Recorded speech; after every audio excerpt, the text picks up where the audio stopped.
If you grew up anywhere near these mountains, you already know how it is. Folks don't sit around making up stories. They pass down the ones they can't forget. Tell me in the comments, where are you watching from? And what time is it for you right now? Kinda crazy when you think about it. All of us sitting in the dark, listening to the same story from different corners of the map.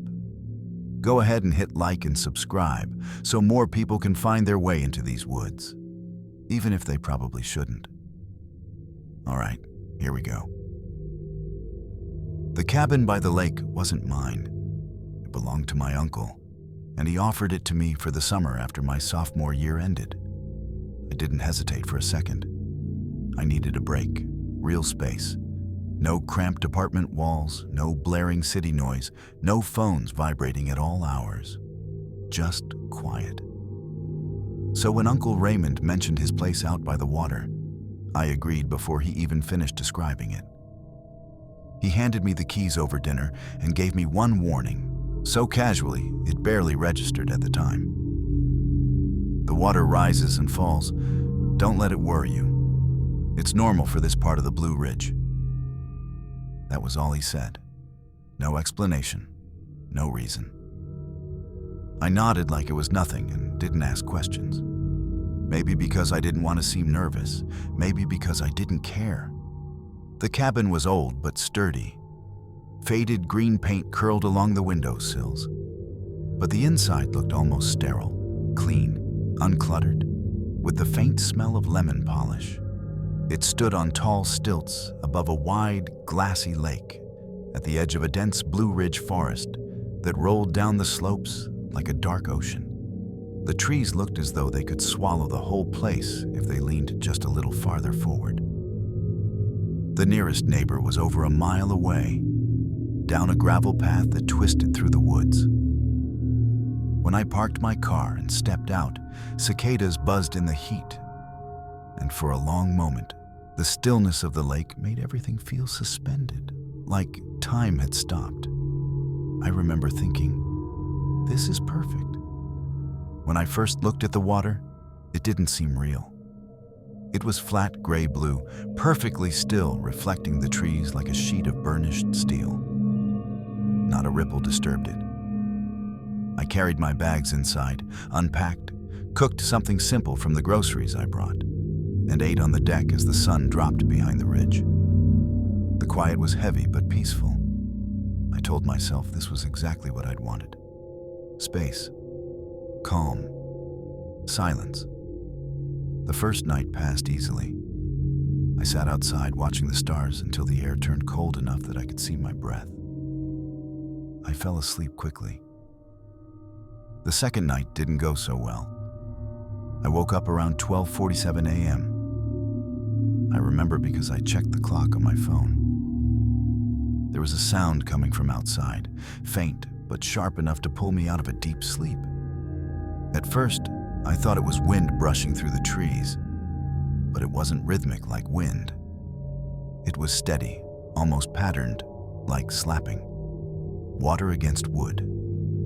I got up, padded across the creaking floor, and peeked through the curtain. My stomach dropped. The lake had risen by a lot. The shoreline I'd walked that afternoon was gone. The little trail of pebbles I'd followed to the water was completely submerged. Trees that had stood high and dry earlier were now half buried in the black surface, their reflections breaking apart in the ripples like fractured glass. I tried to reason with myself. Heavy rain upstream, maybe. Or a dam release. It had to be something natural. I managed to convince myself enough to crawl back into bed.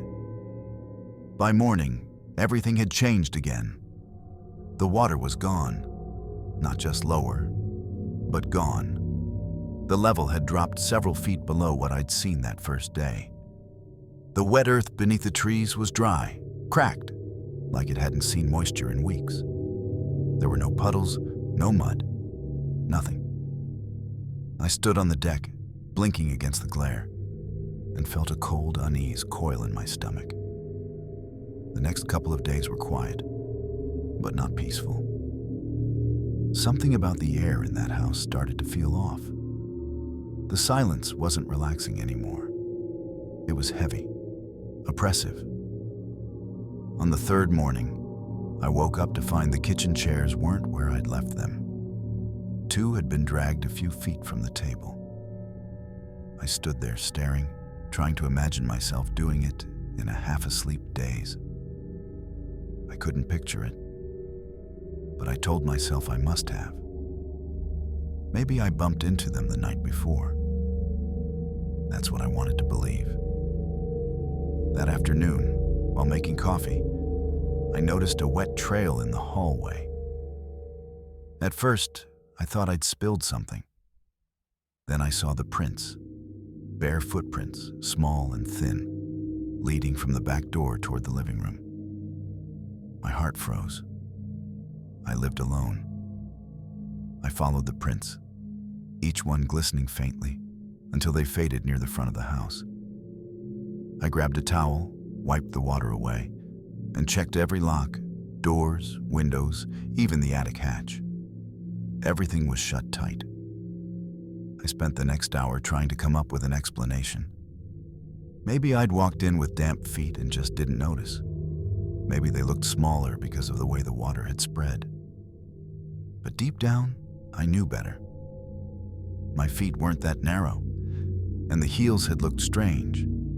Sharp, almost pointed, as if the skin itself had hardened into edges. That night, I stayed up later than usual. I kept the lights off and sat in the living room, half watching an old movie, half listening for that sound again. When it came, I almost dropped my glass. The slapping against the stilts. Louder this time, angrier. I switched off the TV and crept to the window. The lake had risen again, swallowing the lower steps of the deck. And there, standing chest deep in the black water, was a figure, perfectly still. Facing the house, I could barely breathe. The figure didn't move, didn't sway with the water. I couldn't make out its face, only the pale curve of its shoulders gleaming faintly under the moonlight. My heart pounded so hard I felt dizzy. I turned off the light, stepped back, and stood frozen in the dark. When I looked again, the figure was gone. I didn't sleep. I sat awake until dawn, every sound in the woods making me flinch. When morning finally came, I almost laughed at myself for being so paranoid. But then I saw them again. The footprints. More of them. This time they led from the back door all the way to the bathroom. The door was shut. I pushed it open slowly. The room was empty. The tub, though, caught my eye.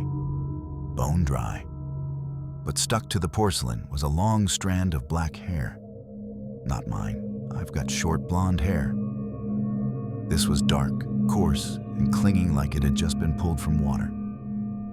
That was it for me. I decided I was leaving. I threw some clothes in a duffel, grabbed my keys, and stepped out onto the deck. I stopped dead. The lake had retreated. Again. It wasn't just low, it was gone. The water line had crawled backward dozens of feet, leaving behind a wide stretch of cracked mud. Out in the middle of that gray-brown expanse sat something pale. A wooden chair, half buried. Beyond it, I could see the twisted outline of what looked like a table. Some beams, a railing, like pieces of a house long drowned. And farther still, in the haze of evening light, the roof of a building poked through the mud, jagged and broken. That's when it hit me. The lake had covered another house once. Maybe this very one. Maybe several. I backed away and locked every door. That night, I woke up to a new sound. Dripping. Slow at first, then steady. The kind of rhythmic tapping that grows louder the longer you listen. I sat up, my stomach knotting. The floor was wet. A dark puddle stretched from beneath my bed, shining faintly in the dim light. Water trickled toward the hallway. But that didn't make sense. The cabin was raised on stilts. There was no way for water to seep up. I grabbed my bag and bolted for the door. It wouldn't budge. The wood had swollen, heavy and damp. Behind me, the floorboards groaned. I turned. My blood ran cold. 4 figures stood in the hallway. They didn't move. Their clothes hung in shredded tatters, dripping with black mud. Their faces were pale, mottled gray, their skin sagging like clay left in the rain. Eyes, pale and blank, stared straight through me. One of them, a woman with long, stringy hair, opened her mouth. It unhinged, wider and wider, impossibly so until water poured out, thick, black and endless. It splashed onto the floor, slapping like waves against the stilts. The others joined her, their bodies trembling as water streamed from their mouths, their eyes, even the cracks in their skin. The cabin groaned under the weight. I heard the walls creak, split, the wood expanding like it was breathing. Water burst from the seams, freezing cold against my legs. I grabbed a chair, swung it at the nearest window, and shattered the glass. The cold air hit me like a slap. I jumped, landed hard in the dirt below, and ran. I didn't stop to look back. I didn't even turn around when I heard the roar behind me, the sound of wood splintering and water rushing out as if the entire lake had come alive. I ran until I reached the gravel road, barefoot, gasping, mud streaked up my legs. By the time I made it to the main road, dawn was breaking. I flagged down the first car that came by, a farmer heading toward town. He looked at me like I'd lost my mind but let me climb in the back of his truck. When I came back later with Sheriff Turner, the lake was still calm, perfect again. The cabin stood untouched, dry. No signs of flooding, no broken windows, no mud. I tried to show him where the figures had stood, where the water had poured from the walls, but there was nothing. Just a silent lake reflecting the sky like it always had. The sheriff gave me a long look and said, "You've had a rough night, son. Maybe get some rest." I didn't argue. I left that same afternoon. But here's the thing. I still dream about it. In my sleep, I see the water rising again, swallowing the stilts, the deck, the trees. I see the figures watching from beneath the surface, their pale faces floating just below the ripples. And when I wake up, I can still hear the soft, steady slap of water against wood, like it's waiting for me to come back. The cabin wasn't mine. It belonged to my father's old friend, Leonard. He offered it to me when I told him I needed a break, time away from the noise, the people, and the constant static of city life. I just quit my job in Columbus, and I couldn't stand the thought of spending another minute surrounded by concrete and headlights. Leonard told me, "Take my cabin up in the Great Smoky Mountains. It's quiet there. You'll hear yourself think again." I wanted that more than anything, to hear myself think, to feel like a person again. So, I said yes without hesitation. It took me almost 7 hours to get there. The drive started out easy, long stretches of highway and the kind of radio chatter that fills silence without saying anything at all. But once I left the main road, the world changed. Civilization dropped away, mile by mile. The trees got taller, thicker, until the road narrowed into a single-lane gravel path winding through the dense woods. My GPS froze about 20 miles before the lake, so I followed Leonard's handwritten directions instead. The paper soft and creased from being folded too many times. Every turn looked the same.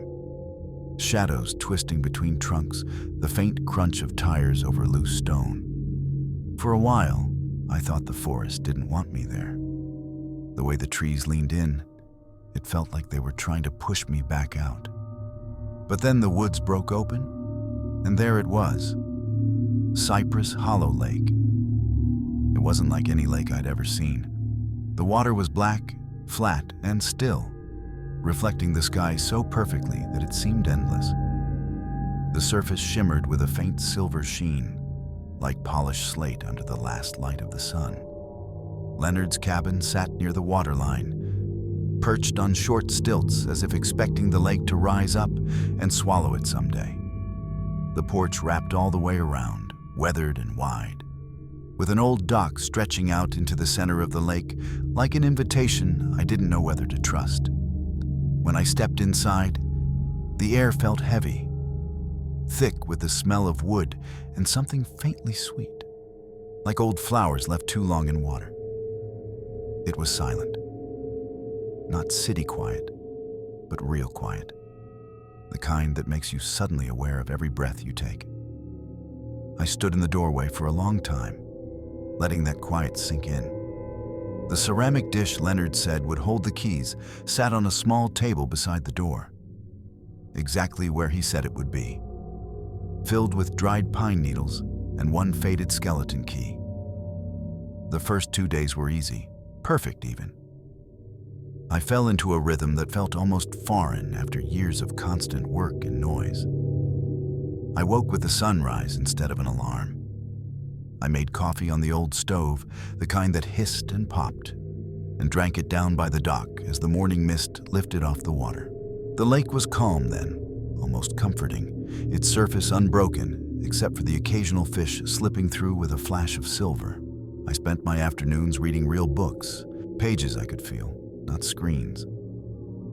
I cooked small meals, sat on the porch until dark, and watched the stars stretch out over the mountains. By the third night, though, the peace started to unravel. It began with the waterline.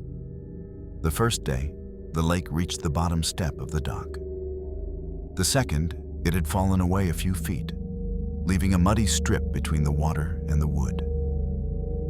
By the third morning, the water had risen again, past the steps, past the posts, lapping softly against the base of the stilts. I stood there barefoot, coffee in hand, trying to make sense of it. Maybe rain upstream? Maybe the dam Leonard mentioned once? I checked the forecast I'd saved before coming out. Clear skies for the week, no storms, nothing unusual. That night, something woke me up. A sound. It wasn't the creak of wood or the rustle of trees. It was heavier, rhythmic, thump. Then again, thump. Slow and deliberate. It was coming from outside near the water. I grabbed my flashlight, slipped on a hoodie, and stepped onto the porch. The air was colder than before, sharp and damp. My light swept over the yard, the dock, the lake, and I froze. The dock was gone. The lake stretched all the way to the porch steps, dark and smooth, no posts, no boards, nothing but unbroken black water. I felt my pulse climb into my throat. Then something broke the surface.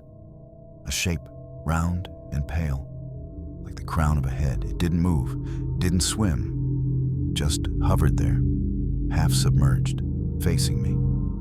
I backed into the house, locked the door, and sat in the corner until sunrise, every light on, heart pounding. When morning came, the dock was back.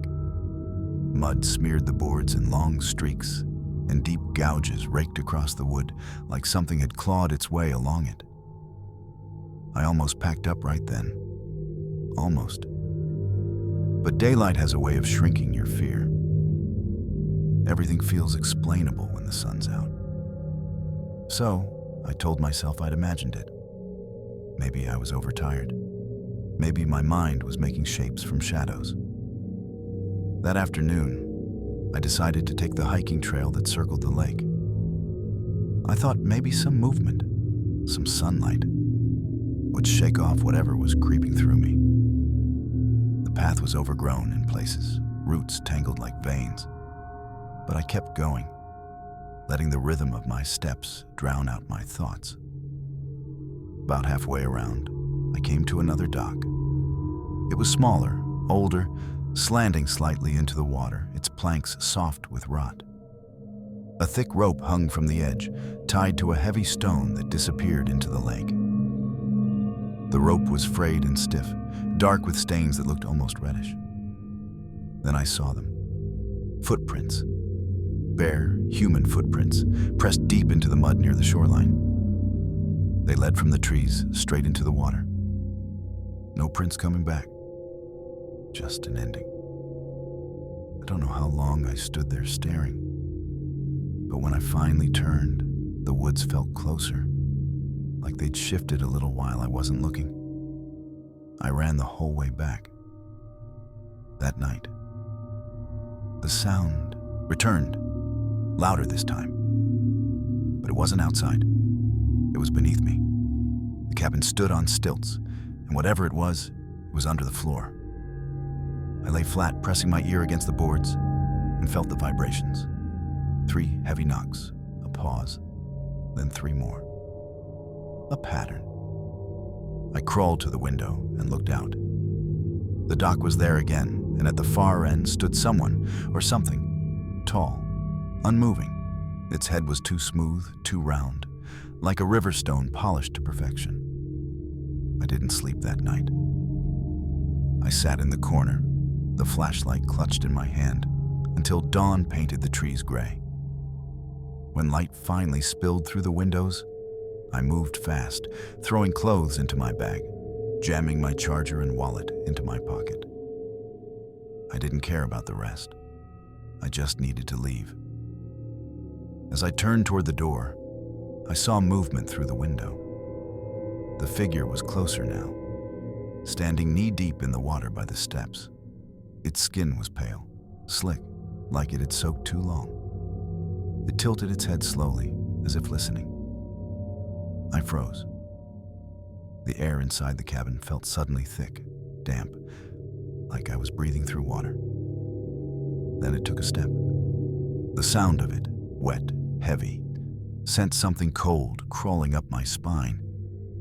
I bolted. I didn't look back. I just ran, jumped into my car, and hit the ignition. The tires spat gravel as I tore down the winding road, branches scraping the sides like fingers trying to pull me back. I didn't stop until the trees thinned, and the first blue sign for the interstate appeared. When I finally reached the nearest town, Bryson Creek, it was almost noon. My hands still shook when I paid for gas. The clerk asked if I was okay, and I must have said yes, but I don't remember. I drove straight home, didn't unpack for days. A week later, Leonard called to ask if everything had gone all right. I told him I'd left early, that something felt off. He laughed softly, said the cabin had that effect on people sometimes. The lake plays tricks on your eyes. You probably saw your own reflection, he said. I wanted to believe him, but something in his tone made me think he didn't even believe himself. It's been 6 months now. I still dream about that place. In my sleep, I see the black water rise again, swallowing the dock, the porch, the stilts. I hear the sound, the heavy rhythmic thumping, and feel the vibrations in my chest. Sometimes I wake in the middle of the night, certain that I can smell lake water, damp and metallic, creeping into the room. Last week, I found something wedged in the pocket of the hoodie I'd worn that night. A piece of rope, frayed, dark, still damp. I threw it away immediately, but I swear I can still feel the weight of it, like something tied to the end is waiting to be pulled back up. The key was under the second porch step, just like the owner had said. I crouched down, shoved my fingers into the damp dirt, and pulled it free. It was slick and cold, the metal biting against my skin as if it had been buried there for a long time. I wiped it on my jeans, climbed the creaking steps, and let myself into the cabin. I wasn't here for fun. I was doing a favor. My friend Rachel had a co-worker whose family owned this place near the lake. and they needed someone to check in for a week while they were out of town. In exchange, I got to stay for free, water the plants, collect the mail, make sure raccoons didn't break in. Easy. That's all it was supposed to be. The road getting there barely deserved the name. It wasn't paved, just a trail of packed gravel twisting up through the forest, winding like it didn't want to lead anywhere. My car jolted and rattled the whole way, every rock punching up through the tires. I'd been driving for 6 hours from Charleston, and the farther I went, the quieter it got. No other cars, no houses, no signs of life, just endless trees.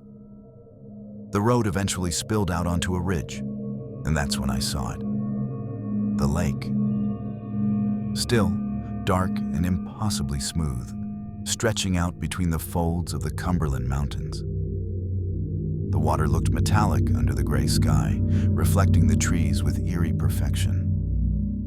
The cabin stood right at the edge, its porch hovering just above the sloping shore on short stilts. It looked old, older than the photos Rachel had sent me. Weathered wood, peeling paint, the roof sagging in the middle, the kind of place that creaked just from the wind brushing past it. Still, it had its charm. Quiet, secluded, with a view of the lake that almost felt unreal. Inside it smelled old, not moldy or rotten, just aged, like paper that's been sitting untouched for decades. The floor groaned beneath me, each step sending a ripple through the boards, like the house itself was sighing. The furniture was a jumble of eras. A green corduroy couch that had seen better days, a polished oak table scarred with carvings of initials and dates, curtains too thick to let much light in. Dust hung in the air, catching the weak sunlight like floating ash. I dropped my duffel in the living room, checked the kitchen, and climbed the stairs to find 2 bedrooms.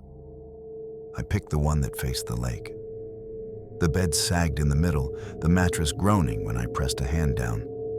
But I didn't care. It was free.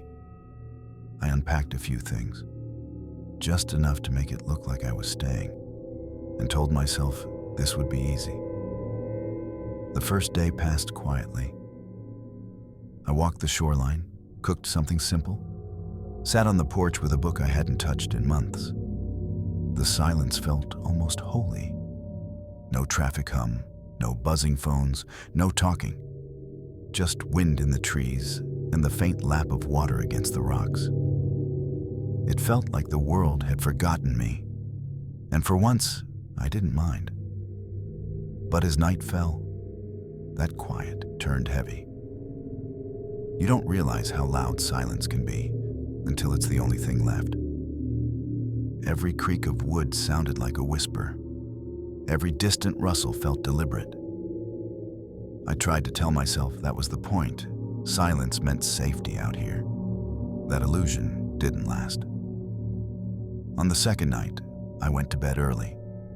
The kind of early you only do when you're far from screens and streetlights. I woke sometime after 1 in the morning to a noise, a faint, sharp click. It was so soft I thought I might have dreamed it. Then it came again. A sound like a latch shifting, metal catching metal. The back door. I lay there frozen, eyes open in the dark, waiting for the next sound. Nothing. No footsteps, no breathing.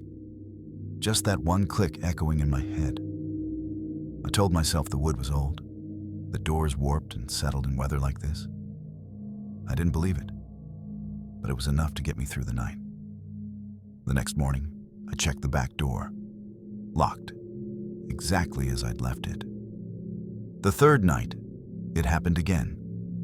2 clicks this time. One sharp, one muffled, like the door had opened and closed. I sat up, heart hammering, grabbed the flashlight off the nightstand, and crept down the stairs barefoot. The floorboards screamed under my weight. The kitchen was empty. The living room was still. Every door locked, every window sealed tight. I stood there for a long time, the flashlight beams shaking in my hand, waiting for something to move. Nothing did. I didn't sleep after that. The next night, there were no clicks, just a new sound. Something heavy dragging across the floor above me. A long, drawn-out scrape, wood grinding against wood. I gripped the flashlight so hard my knuckles turned white and started up the stairs. Each step moaned beneath my feet. My bedroom door was open wider than I remembered leaving it.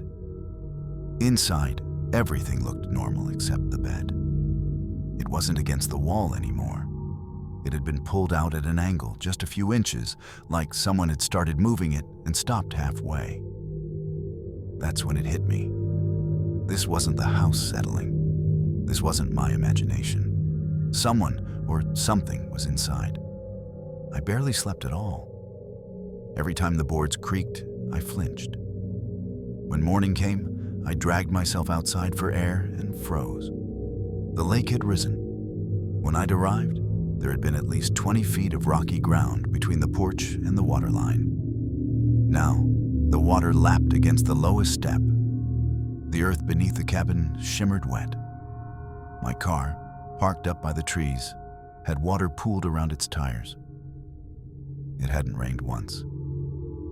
I checked the forecast again. Clear skies, always clear skies. I thought about leaving then, but the road dipped low through the woods. If the lake had risen this much, the road would already be flooded. I told myself I'd wait a day, maybe two. Let the water recede. That was a mistake. By the next night, the air inside the house felt thick, wet, like it was breathing. I sat on the couch, flashlight in my lap, eyes fixed on the stairs. The hours crawled. Every minute stretched thin. Then, sometime after 2, I heard it, breathing. Not from upstairs or outside, but inside. Deep, slow, wet breaths filling the air around me. I sat completely still, ears straining, trying to pinpoint where it came from. But it wasn't one spot. It came from everywhere. Through the walls, the floor, the ceiling. I bolted, ran upstairs, shoved the dresser in front of the bedroom door, and sat on the bed with the flashlight clutched tight. The sound didn't follow, but I could feel it, like the air was moving in time with a heartbeat that wasn't mine. I must have passed out sitting up because when I woke, sunlight was streaming through the curtains. For a second, I thought it was over. Then I noticed 2 things. The dresser was back where it had been, and the bed, my bed, wasn't in the room anymore. It was in the hallway, sheets still tangled, like something had dragged it out while I slept. That broke me. I ran to the window. The porch was gone, swallowed by water. The lake had risen past the steps, past the supports, swallowing the yard. My car was nowhere in sight, either sunk or carried off. I grabbed my phone. No signal. The landline in the kitchen was dead too. There was only one way out, through the water. I shoved what I could into my bag, slung it over my shoulder, and opened the door. The lake came spilling in, icy cold, up to my knees. The water stretched out in every direction, swallowing the forest, the hills, everything. The world was a sheet of dark gray, broken only by the tips of trees jutting out like bones. I started wading toward the higher ground I thought I remembered seeing behind the cabin. The mud sucked at my legs, cold biting into my skin, but I kept going. After what felt like hours, I turned back. My footprints had vanished beneath the dark surface. The house, it wasn't where I left it. It was moving, sliding slowly, silently across the water. The boards shifted, groaning deep inside like something alive. The whole cabin was drifting toward me, closing the gap without a sound.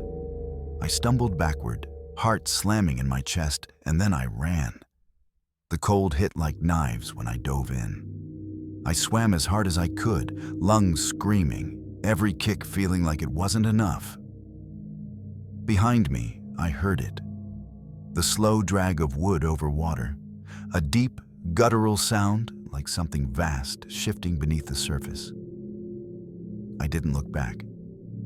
I just kept swimming until my arms went numb, until the trees blurred together, until the world narrowed down to breath and motion, and the desperate hope that I'd reach the shore before the lake decided to take me too. When I finally did, I collapsed onto the mud, coughing up black water that tasted like rust and earth.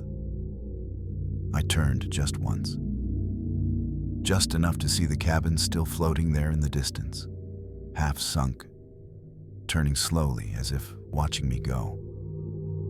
Then it started to drift again, further out until it vanished into the mist. That was 3 days ago. The sheriff from Pine Hollow found me wandering along the road, barefoot and half delirious. I told him everything, the noises, the water, the moving house. He just nodded like he'd heard it before. Said, "That lake swallows what it wants." I didn't argue, I just left. But last night, when I finally tried to sleep back home, I woke up to a sound, a soft, careful click from the back door. The same one. I didn't move, didn't breathe, because I swear, beneath the silence, I could hear it again, the slow, steady sound of breathing. I was 12 when it happened. My mom's brother, Uncle Carl, owned this old place by a lake deep in the Blue Ridge Mountains. It wasn't much to look at, just a squat 2-bedroom cabin with paint that peeled like sunburned skin, and a roof that sagged in the middle as if it had forgotten its job. The dirt road leading there didn't even look like it was made for cars. It twisted and turned through the trees, like someone had just driven over the same patch of earth too many times until it gave up and became a path. When it ended right at the edge of the water. No fence, no driveway, just dirt and lake. The trees were everywhere, so close together that daylight felt like something that needed permission to get through. My parents loved that place. They said it was peaceful, like that was supposed to be a selling point. They kept talking about unplugging and quiet reflection, which to them meant no TV, no friends, no video games, no fun at all. I figured they just wanted me to get a taste of what boredom felt like without screens. When they told me I'd be spending a long weekend there with Uncle Carl, I said fine. I packed my bag, bit my tongue, and didn't complain. I'd learned that the second I argued, I'd get labeled ungrateful, and then the conversation would be over. Uncle Carl wasn't bad, just blank.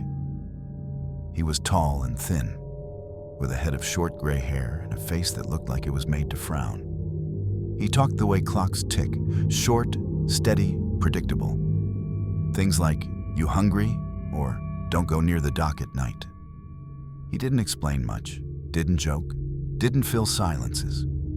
He wasn't mean, just the kind of person you could forget was in the room. When I asked him why I couldn't go near the dock at night, he said, "Things in the water move different after dark." That was it.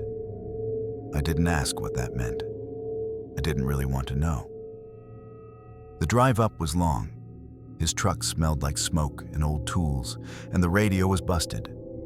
So we sat in silence for most of it. Every now and then, he'd point at something out the window, saying things like, "That used to be a post office," or "That's where the logging mill burned down."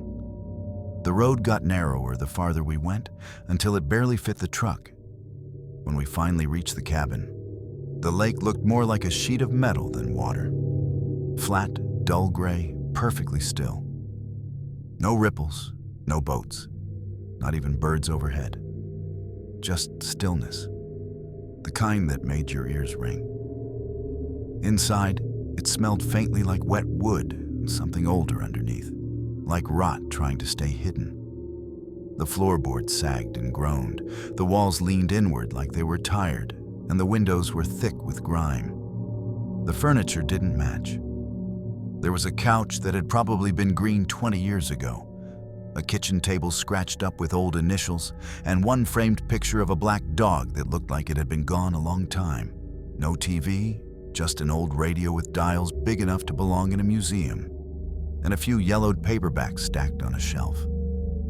I claimed the couch instead of the guest room because the bedroom smelled like something had died in it. Mothballs and something sourer, heavier, like decay. Carl didn't say much the first night.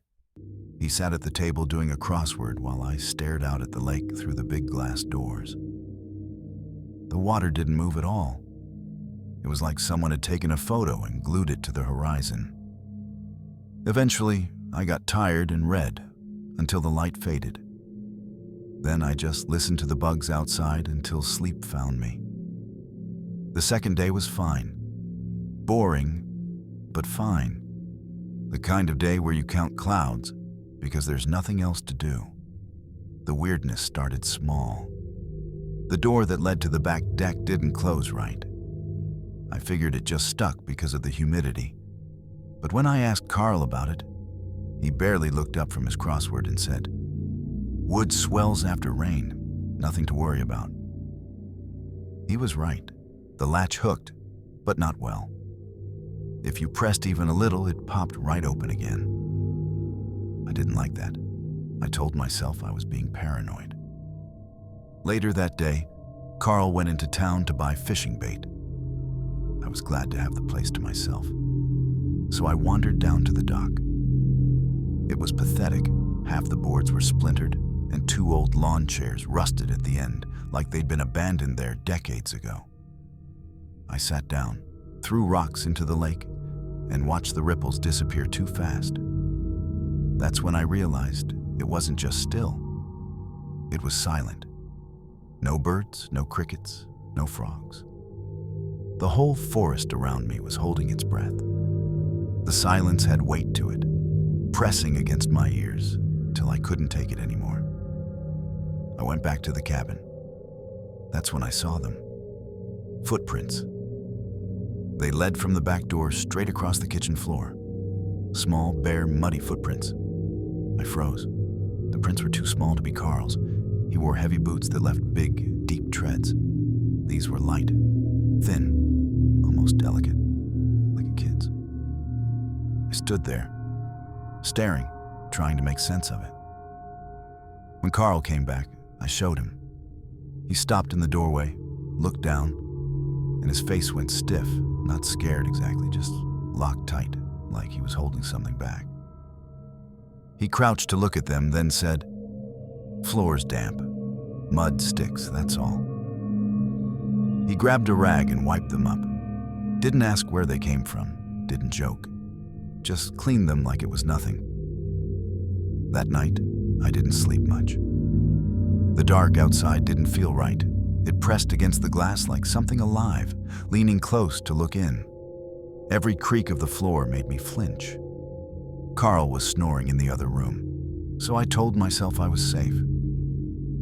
I must have fallen asleep eventually, but when I woke up, everything smelled wrong. Damp, heavy, like leaves left to rot under rainwater. Then I saw them again. Footprints. But this time, they weren't in the kitchen.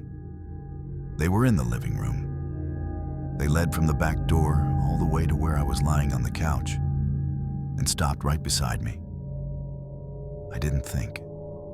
I ran straight to Carl's room and shook him awake. He followed me back, still half asleep. When he saw the prints, his face hardened, but not with surprise. It was like he'd been expecting them. He wiped them up, same as before, and told me to go back to sleep. His voice didn't even waver. The third night, I didn't bother pretending. I sat on the couch with a flashlight in my lap, staring at the door, waiting. The lake outside looked darker than usual, almost black, and the trees swayed without sound.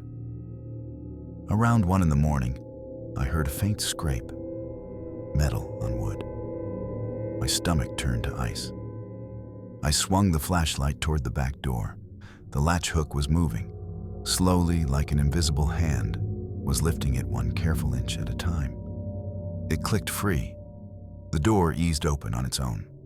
No wind, no sound, just a slow, deliberate push. Then something stepped into the doorway. It wasn't big, just a thin, small shape. Shoulders narrow, head tilted forward. Water dripped from it, forming a dark puddle on the floor. Its skin, or whatever covered it, was pale. The kind of pale that doesn't belong to the living. The flashlight shook in my hand, and the beam trembled across its face, but there wasn't one. Not really. Just smooth, grayish skin like clay, smudged flat. It took 1 step forward, then another. Slow, patient, like it knew I couldn't move. That broke me. I dropped the flashlight and ran. Down the hallway, heart in my throat, straight for Carl's room. The bed was empty, sheets neat, untouched. He wasn't there. He hadn't been there all night. My chest seized up, but my legs didn't stop. I bolted for the front door, threw it open, and ran barefoot into the dark. The dirt road felt endless. My lungs burned, my feet tore open on gravel, but I kept going. I didn't look back, not even once. When headlights suddenly flooded the trees ahead, I nearly collapsed. It was my parents' car. They said they'd heard me screaming before they even saw me. I never told them what I'd seen. Not really. Just said I'd gotten scared. That was easier. But sometimes, when I'm alone at night, I hear the sound again, that soft, metallic scrape, the hook lifting.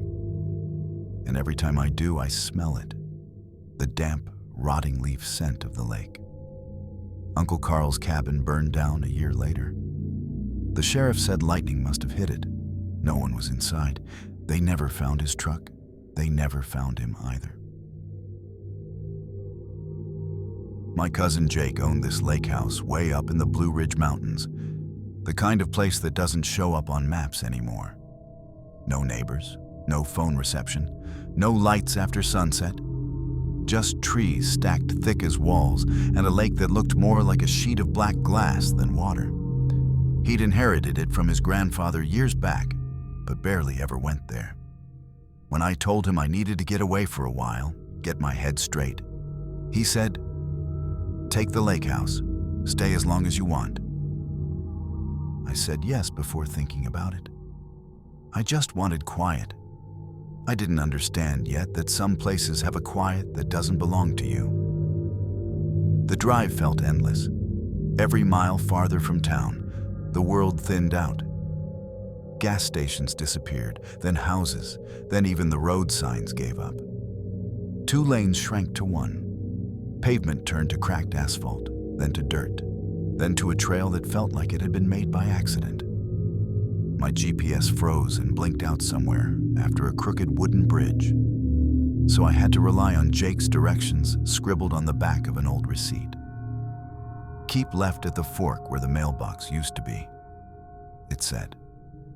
When I saw no mailbox, just a rusted pole half swallowed by vines, I turned left anyway. By the time I got there, the sun had slipped behind the ridges, leaving just a smear of orange across the water. The lake was still, too still. It looked fake, like you could walk right across it if you didn't look too closely. The house sat near the edge, perched on the slope, like it had been built before people started caring whether things were level. It wasn't abandoned exactly, but it had that stillness old places get, the kind that feels like even time got bored and left. The paint had once been blue, I think, but most of it had peeled away, leaving the wood exposed in patches that looked like scars. The porch wrapped around the whole front, and the steps bowed in the middle. I stood there for a long minute before unlocking the door, just listening. Nothing. No birds, no bugs.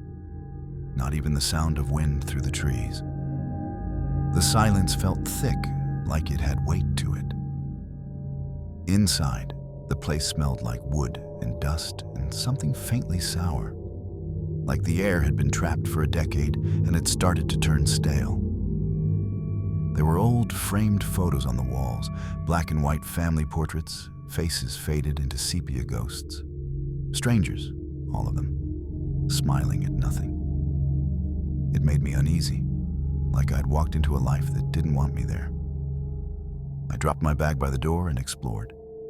The kitchen was small, with checkered floors worn white in the middle. The living room had a fireplace filled with cold ash, a sagging couch, and shelves full of books swollen from damp.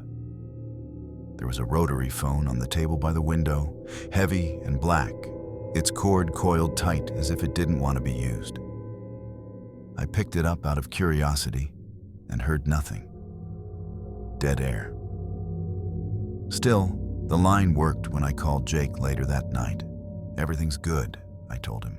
"It's peaceful." He didn't sound relaxed when he said, "Lock up at night. Every door, every window. Don't leave anything open." I laughed. "What, bears?" There was a pause, long enough to make me uncomfortable. Then he said, "Yeah, bears." I tried to laugh again, but he didn't join in. That night, I didn't sleep much. Every groan of the house sounded too intentional, like the boards were shifting to keep an eye on me. Every drip from the faucet sounded like footsteps from another room. I kept telling myself it was just nerves, a city brain trying to adjust to country silence. The next morning, sunlight made everything look harmless again. The lake glittered. The trees moved with the wind. I made coffee, stepped onto the porch, and breathed in the damp mountain air until I could almost believe I'd imagined the unease. The second night, I did as Jake said. Locked every door and window.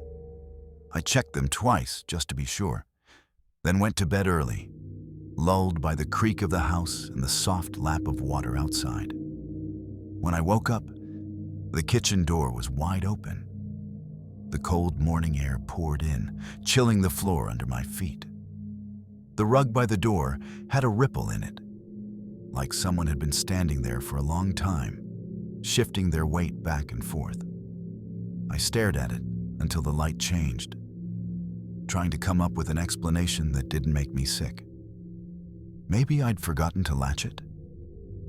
No, I remembered testing it twice. Still, I forced myself to believe that I'd made a mistake. The alternative was worse. I spent the day walking the trail around the lake. It was beautiful in that lonely, untouched way. Moss climbing every tree trunk, the smell of pine thick in the air. For a few hours, I felt normal again. I told myself the silence was just nature being quiet, not something else. That night, I repeated my lockup ritual, checked every latch, every hinge, tugged on the doors hard enough to make sure they stayed closed. I even pushed a chair up under the handle in the kitchen for good measure. I went to bed feeling foolishly proud of myself for outsmarting my own anxiety. When I woke up, the door was open again, and there was something on the table. A fish. It was big, freshly caught, split clean from throat to tail, its guts gone, the flesh glistening like it had been washed. The cut was perfect, too perfect. I don't fish, not at night, and I sure as hell don't own a knife sharp enough to do that. I grabbed the rotary phone with shaking hands and called Jake. When he answered, his voice sounded tense, like he'd been expecting me. "Someone's screwing with me," I said. "The door keeps opening. And now there's a fish, cut open, on the table." He didn't answer right away. The silence stretched so long, I thought the call had dropped. Then he said, "Stay calm. Don't leave the house tonight, no matter what you hear." "What's going on, Jake?" Another pause. Then he said, "Don't open the door, promise me." I promised. I didn't sleep that night.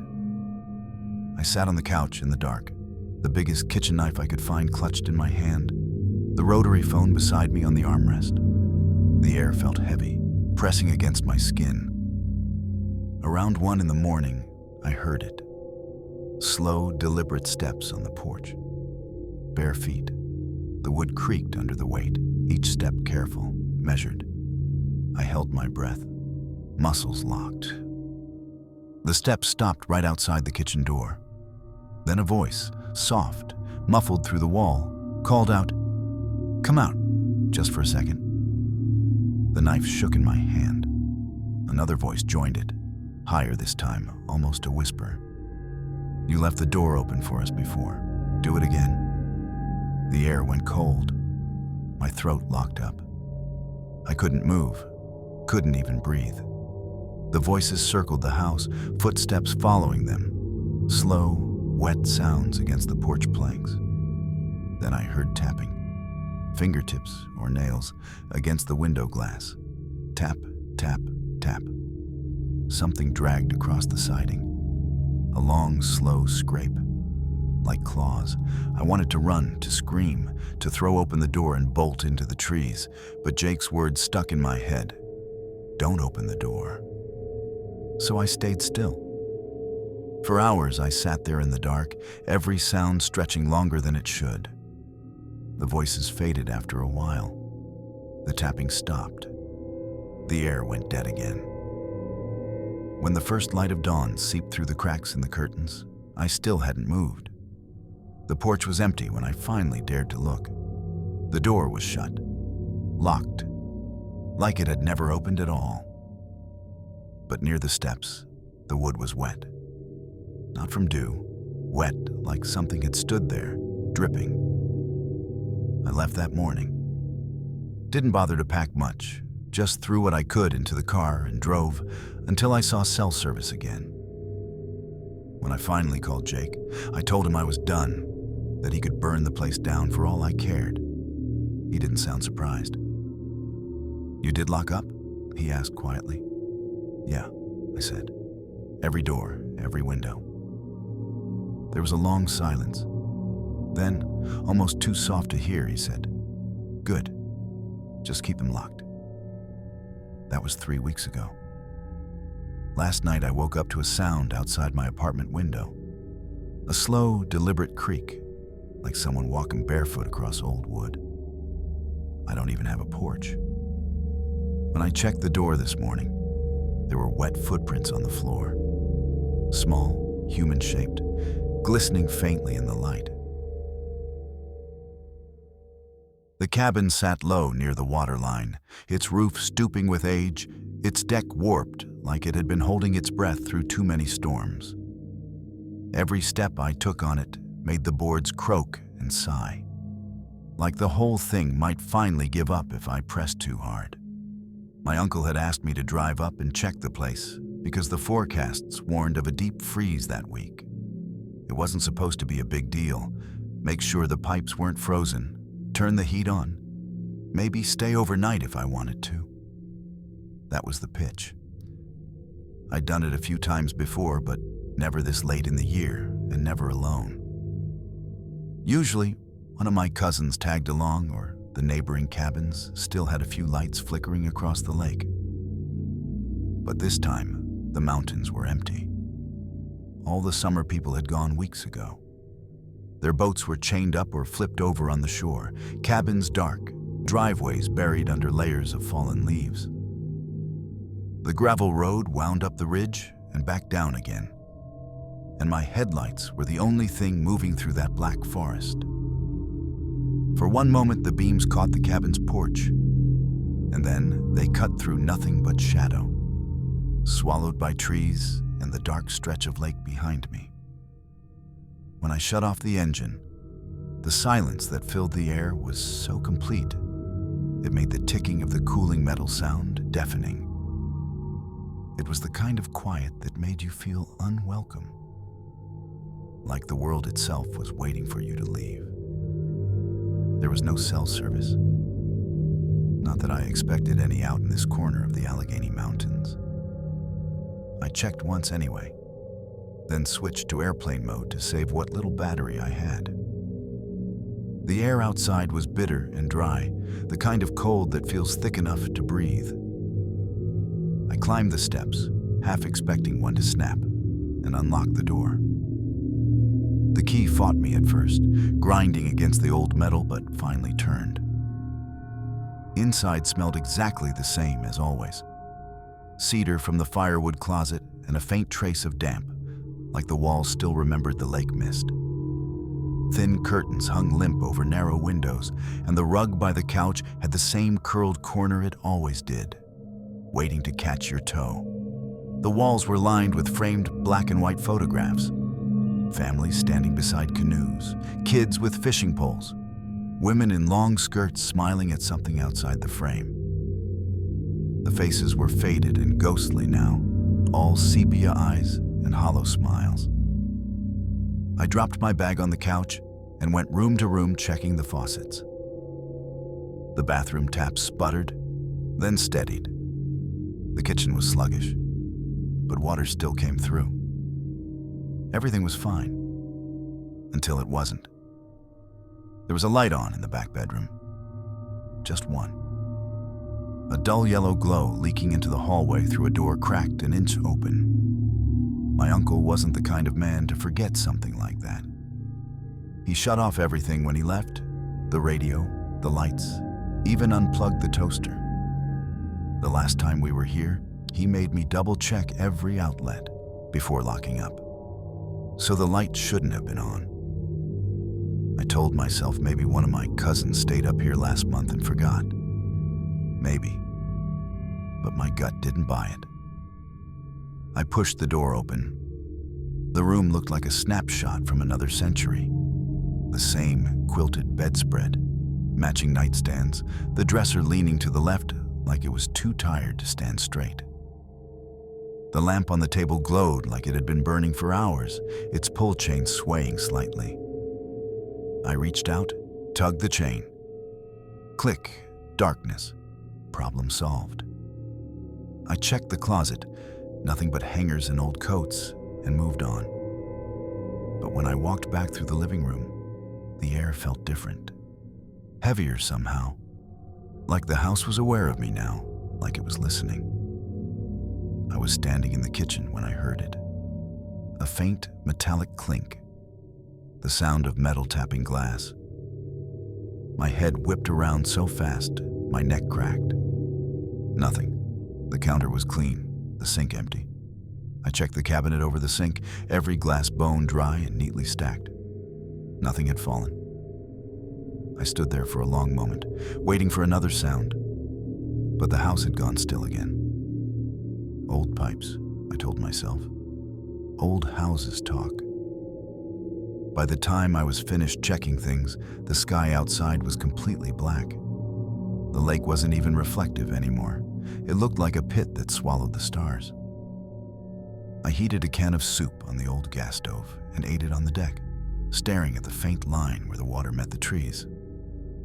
It was so quiet I could hear my heartbeat. Then, somewhere far across the lake, there was a splash. Just one. I leaned forward, squinting into the dark. Nothing. Probably a fish.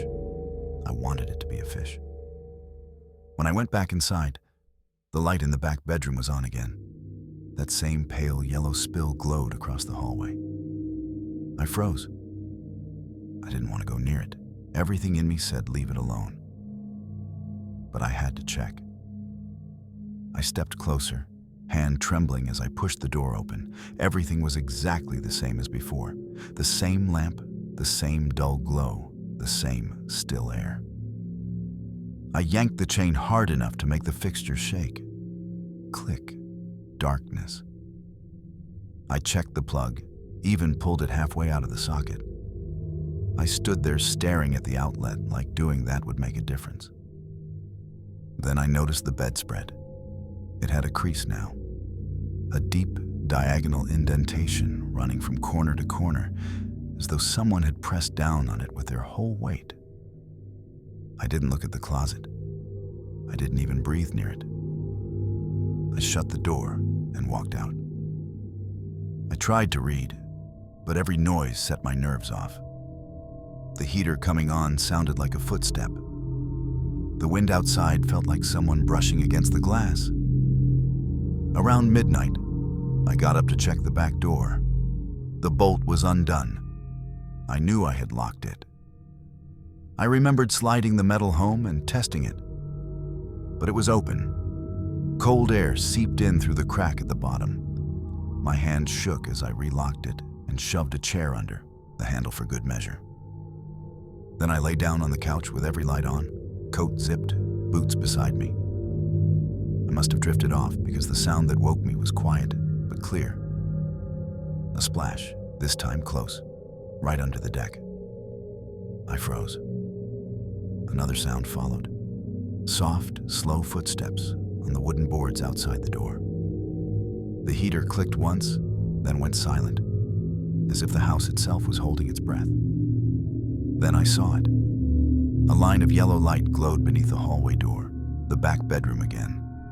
The lamp was on.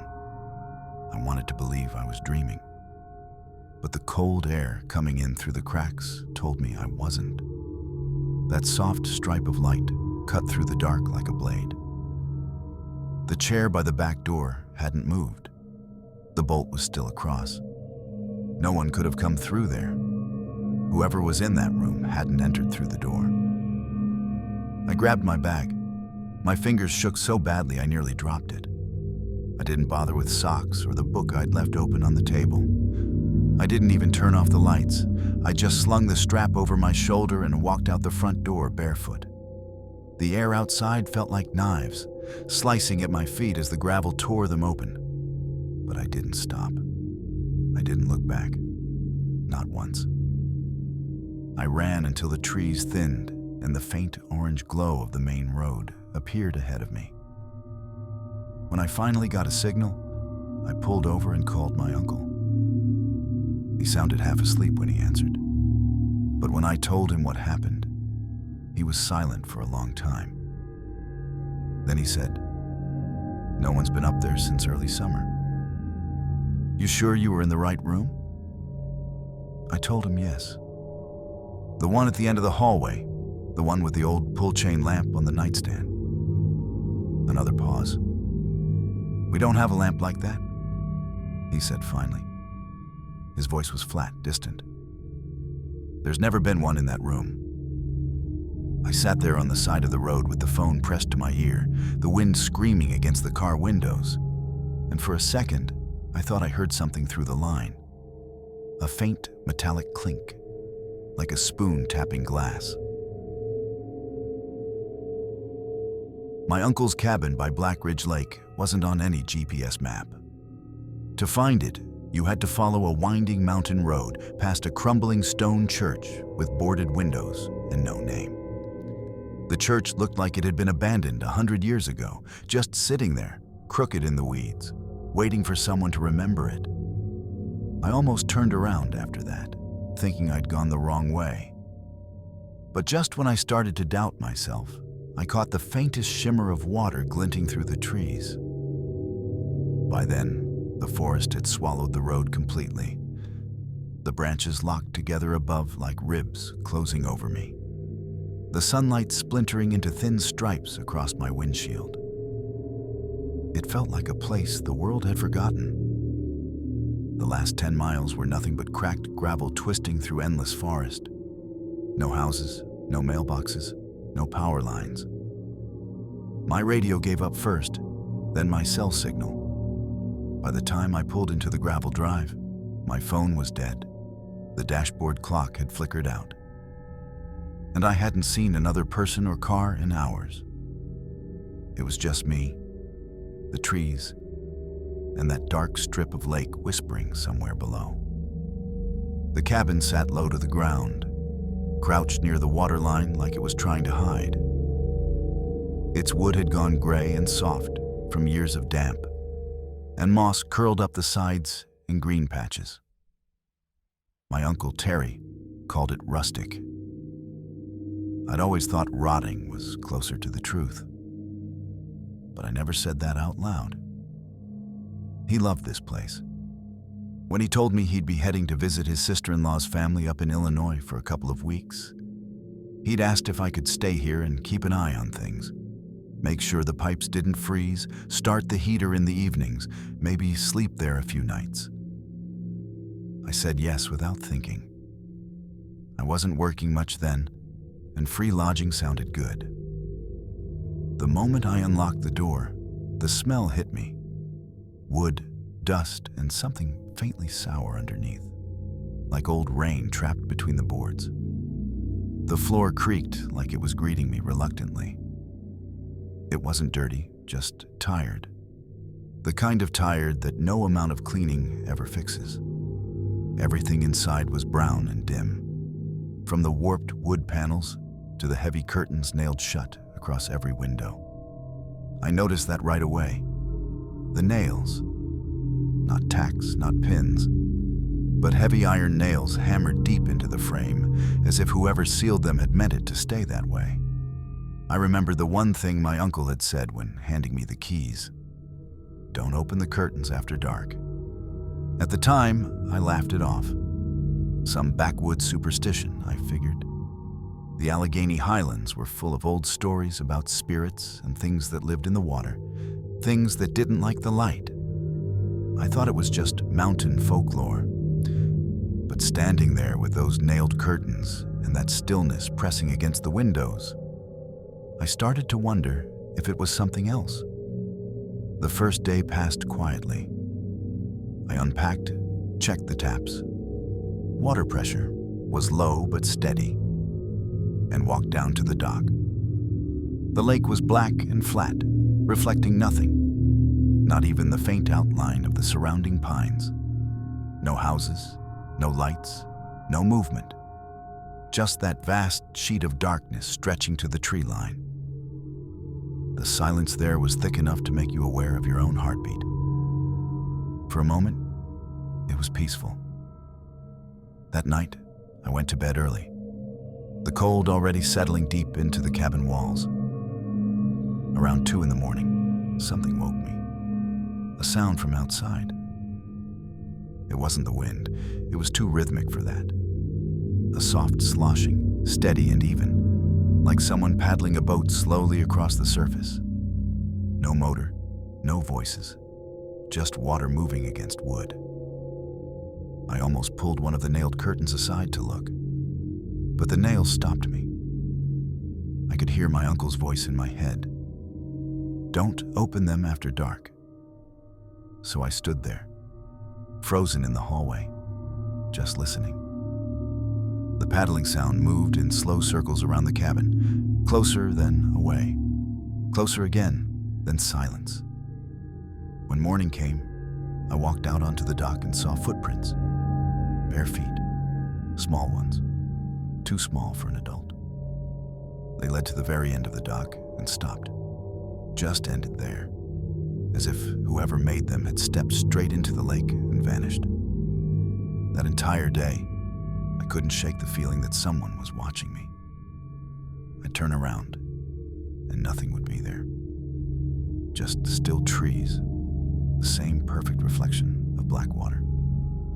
But every time the boards creaked, every ripple broke the surface, I'd freeze. That night, the sound came again, the paddling. Louder this time, closer.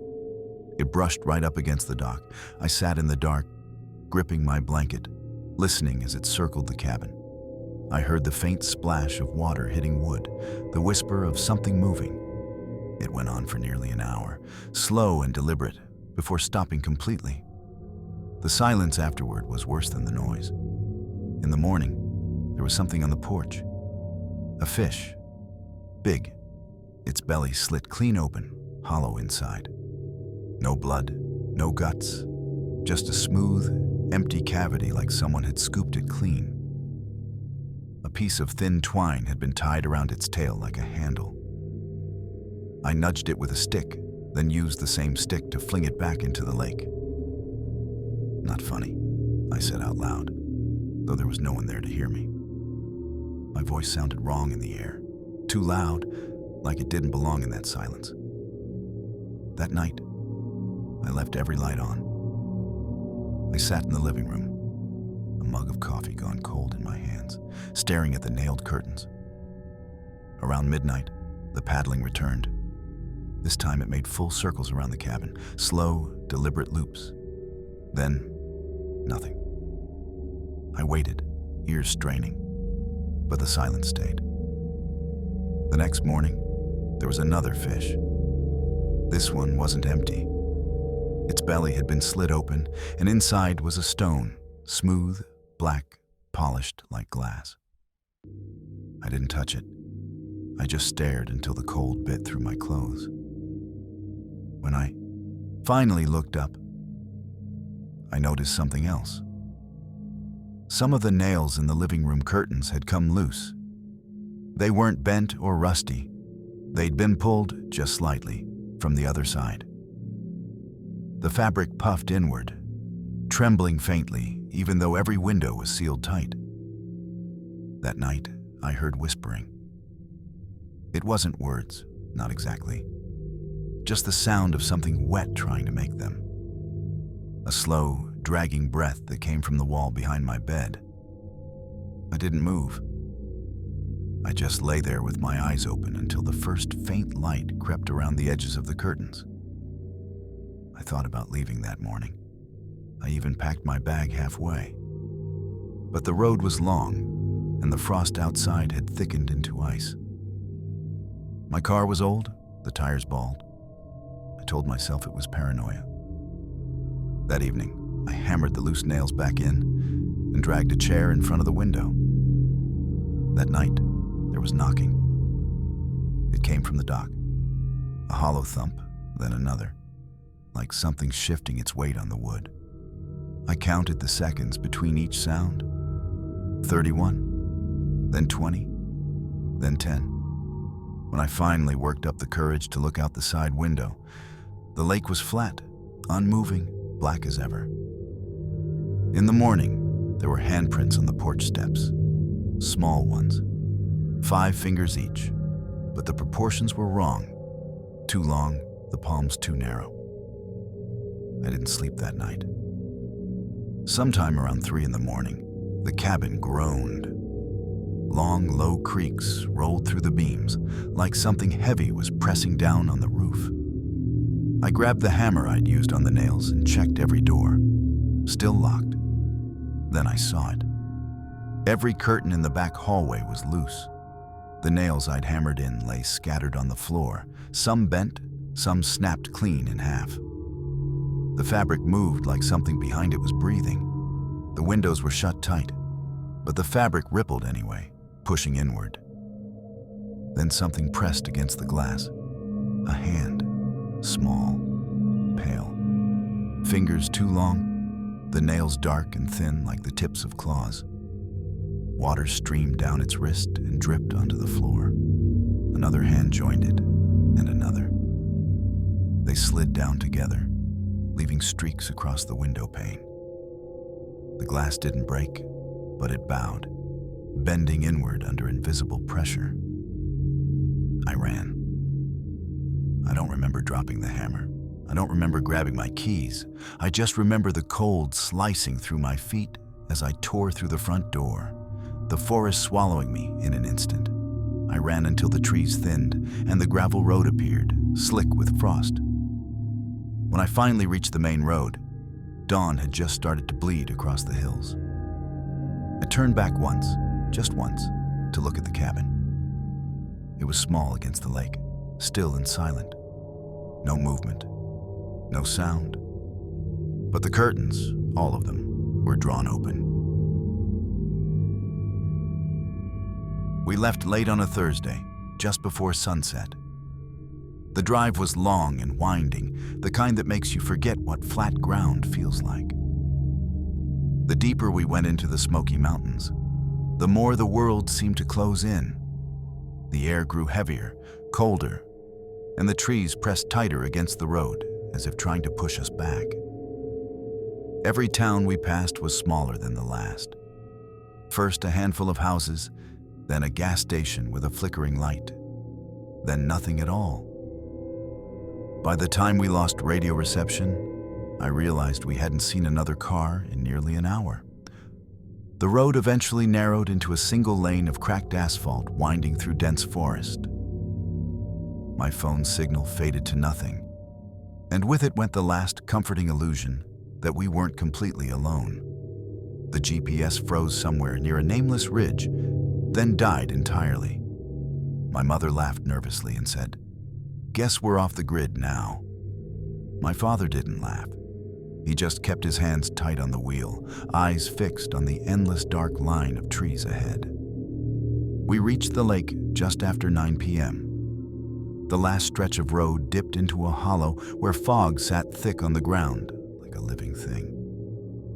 When our headlights hit the water, it gleamed back black and glassy, perfectly still. No wind, no movement, no sound but the idling engine. The house sat right near the shoreline, the kind of place that looked abandoned even when the lights were on. 2 stories. The wood paint cracked and curling, the windows swallowing every bit of light instead of reflecting it. It perched on a half-rotted dock that sagged unevenly over the water, like it was leaning forward to take a drink. There weren't any other houses in sight, just trees, thick and endless, wrapping around the lake like a curtain. When we stepped out, the air felt different there. Too cold for late spring. Too still. I half expected to hear the usual chorus of crickets and frogs, but there was nothing. Just the sound of our shoes crunching over gravel and the soft, wet sigh of the lake breathing against the shore. Inside, the house smelled faintly of damp wood and dust, like it hadn't been opened in years. Every step we took made the floorboards complain, long and drawn out, like something waking from sleep. The living room was cramped, cluttered with mismatched furniture. A sagging floral couch from the 70s, 2 dented metal chairs, and a dining table that looked like it had survived a few arguments too many. The wallpaper peeled in strips, and the corners were stained dark from years of humidity. A crooked staircase split the space, leading up to 2 bedrooms. Mine faced the lake. Through the warped window pane, I could see the water stretching out, flat and black, reflecting no stars. It didn't shimmer, didn't move, didn't even seem alive. I told myself it was just night playing tricks on my eyes, but it looked less like water and more like an empty hole in the earth. The first night passed quietly, enough. My parents unpacked while I sat on the bed, staring at that still black lake until I fell asleep. The next morning, they said they were driving into town for groceries and supplies. They asked if I wanted to go, but I liked the idea of having the place to myself for a while. "Sure," I said, trying to sound casual. I figured I'd read, maybe walk along the dock. That was a mistake. About an hour after they left, I wandered down to the water. The dock was soft under my shoes, boards warped and bending from years of moisture. The air smelled metallic, like rain, though the sky was perfectly clear.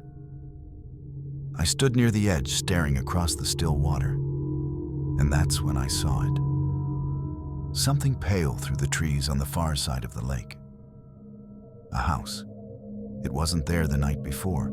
I was sure of it. It was too big, too close to have missed. A square shape, faintly off-white, tucked back among the trees. The sunlight caught on it just enough to outline its walls and the slant of its roof. There was something on the porch, maybe a chair, or maybe something else. I squinted, trying to make it out, but the distance blurred everything. I took out my phone and zoomed in. The windows were black voids. Nothing inside, nothing reflecting back. I snapped a picture anyway, though the image came out blurry. When I got back to the house, the front door was open. Not wide, just a few inches. But I knew I had shut it.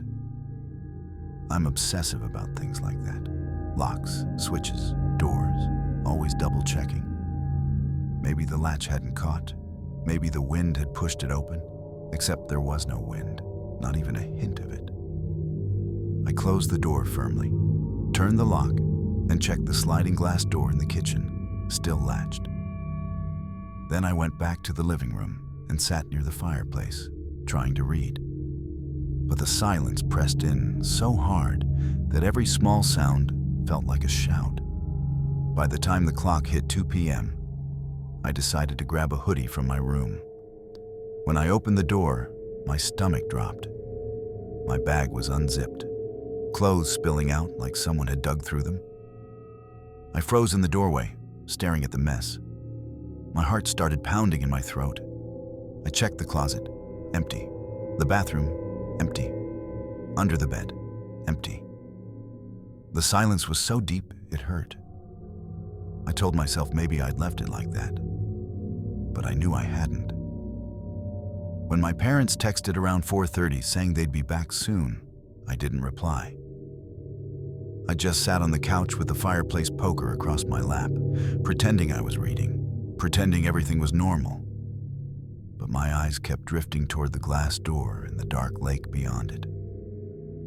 That's when I saw it again, the house across the lake. Only now, it looked closer. Not by much, but enough that I could see its edges clearer, the pale siding, the way its shape stood sharp against the dark trees.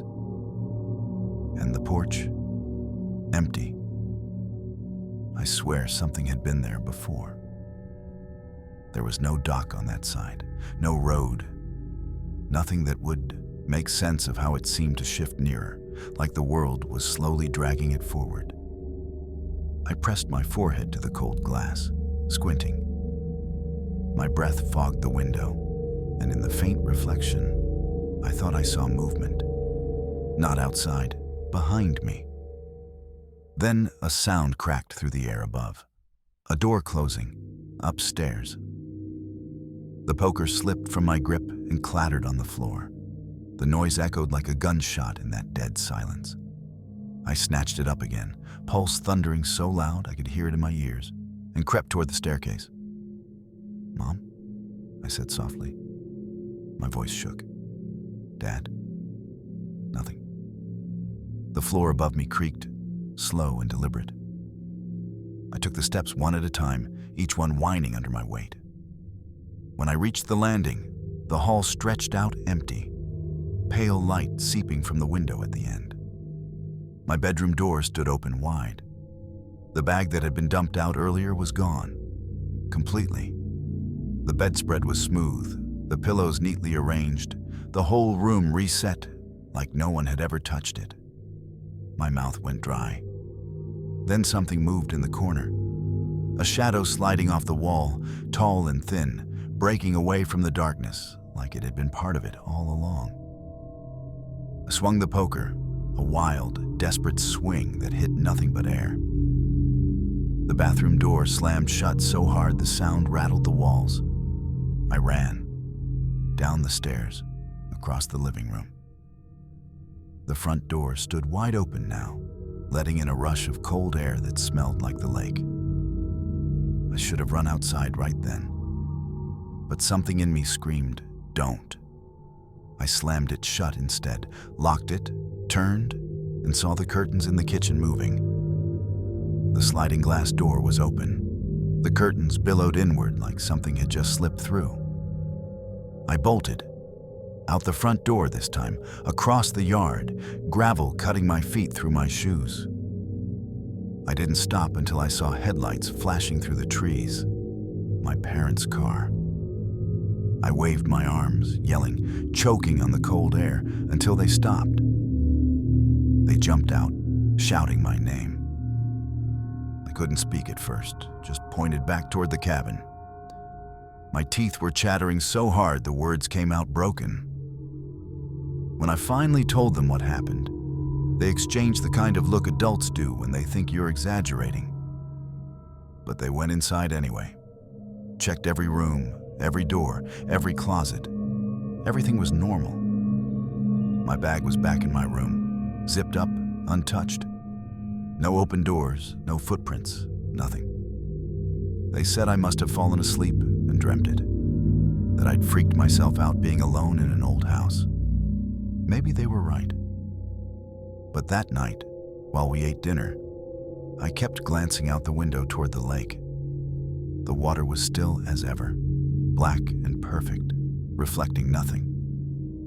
And across it, where the pale house had been, there was nothing, just trees. When we packed up 2 days later, I told my parents I'd wait in the car. I sat there with the engine running, staring at that empty stretch of lake, half expecting to see that pale shape again through the trees. I never did. But as we drove away, I glanced one last time in the mirror. And for just a second, before the forest swallowed the view, I saw a flash of white wood through the trees. Closer than before,